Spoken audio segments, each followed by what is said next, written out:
इंसान परमात्मा को क्यों भूलता है? इंसान भौतिक चीज़ों में बहुत उलझा हुआ है। उसे जीवन के सब सुख सुविधाएं चाहिए और वो भी बहुत जल्दी जल्दी। संतोष खत्म होता जा रहा है। दूसरे के पास है तो मेरे पास क्यों नहीं? यह लालसा बहुत तीव्र रहती है। व्यक्ति अपनी ज़रूरतों को पूरा करने में सुबह से शाम तक अपनी जुगत लगाता रहता है।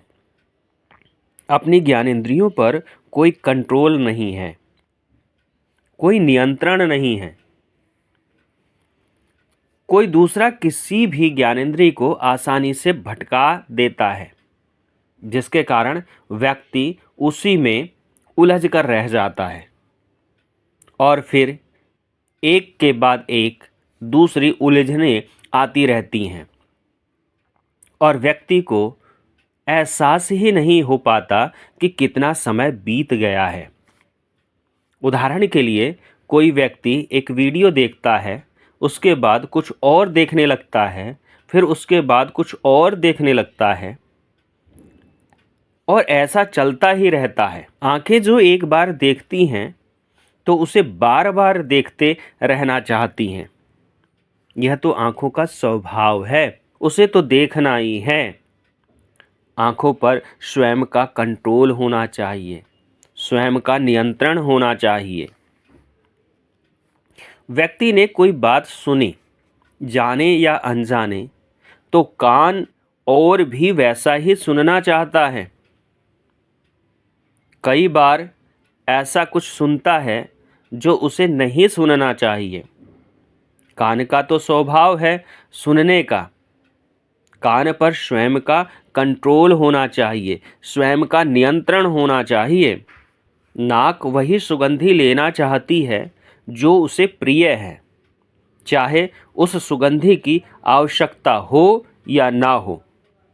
कई बार तो सुगंधी लेते लेते नाक उस सुगंधी की अभ्यासी हो जाती है। इस अवस्था में दुर्गंध भी उसे गंदी नहीं लगती है। एक व्यक्ति अगर पहली बार गंदे नाले के पास जाता है तो उसे वहाँ बदबू लगती है, पर यदि वही व्यक्ति वहाँ पर रहने लग जाए तो उसे उस बदबू की आदत पड़ जाएगी और फिर तो उसे वह दुर्गंध भी सुगंध लगेगी, क्योंकि नाक का तो स्वभाव ही है सूंघने का। नाक पर स्वयं का कंट्रोल होना चाहिए, स्वयं का नियंत्रण होना चाहिए। जीभ का कार्य है स्वाद लेना या स्वाद को बताना। इस जीभ को बार बार वही स्वाद चाहिए जो इसे पसंद है, चाहे फिर वो चीज़ सेहत के लिए अच्छी हो या ना हो। आजकल सबसे ज़्यादा रोग इस जीभ के चलते ही होते हैं। जीभ स्वाद मांगती है और लालच में पड़ करके व्यक्ति वह सब चीज़ें खा जाता है जो उसके स्वास्थ्य के लिए अच्छी नहीं है। उदाहरण के तौर पर लेते हैं कि सभी जानते हैं कि फास्ट फूड और बाहरी चीज़ें स्वास्थ्य के लिए अच्छी नहीं होती हैं, लेकिन फिर भी लोग खाते हैं। लोग बीमार पड़ते हैं तो भी खाते हैं, मरते दम तक खाते हैं, क्योंकि जीभ का गुण है स्वाद को चखना। जीभ पर कोई कंट्रोल नहीं है। यदि जीभ पर कंट्रोल करें तो रोग ठीक होने लग जाते हैं। इसी प्रकार से जीभ का एक और कार्य है बोलना। अब जीभ अच्छा बोले या बुरा बोले, यह व्यक्ति की आदत पर निर्भर करेगा। यदि व्यक्ति को कड़वा बोलने की आदत है और उसकी ज़बान पर कड़वे शब्द और गलत शब्दों का स्वाद चढ़ गया है, तो उस व्यक्ति को मीठा बोलने से परेशानी होगी। मीठे शब्द उसकी ज़बान से बहुत ही कठिनाई से निकलते हैं, लेकिन यदि व्यक्ति का ज़बान पर कंट्रोल हो, नियंत्रण हो, तो थोड़ा अभ्यास करने के बाद व्यक्ति मीठा बोल सकता है।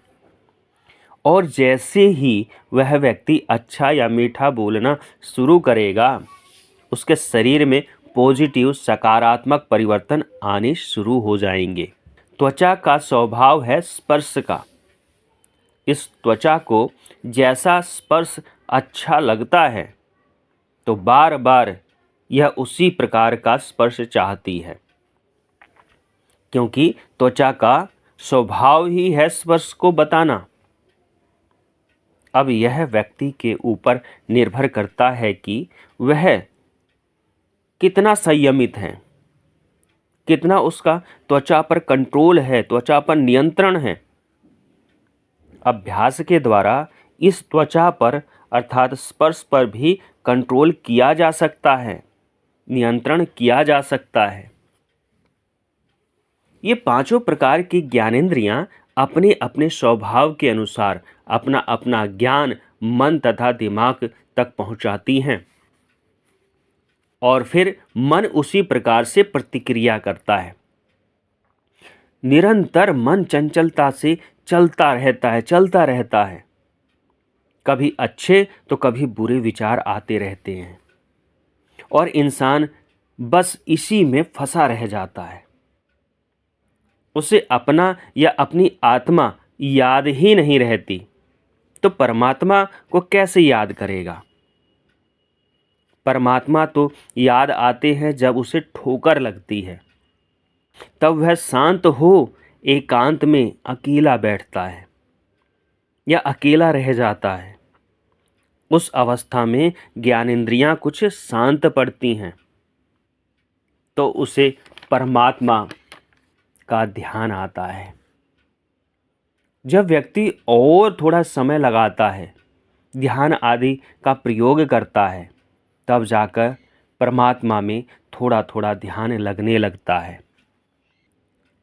तब जाकर धीरे धीरे उस व्यक्ति को अपनी आत्मा की सुध होती है या अपनी आत्मा के बारे में थोड़ा थोड़ा जानने लगता है और व्यक्ति या साधक उससे आगे बढ़ता है तो आत्मा और परमात्मा एक होने लग जाते हैं और फिर उसे परमानंद की प्राप्ति होती है। लेकिन यह रास्ता इतना आसान भी नहीं है। पहली सीढ़ी है ज्ञानेंद्रियों को धीरे धीरे कंट्रोल करना,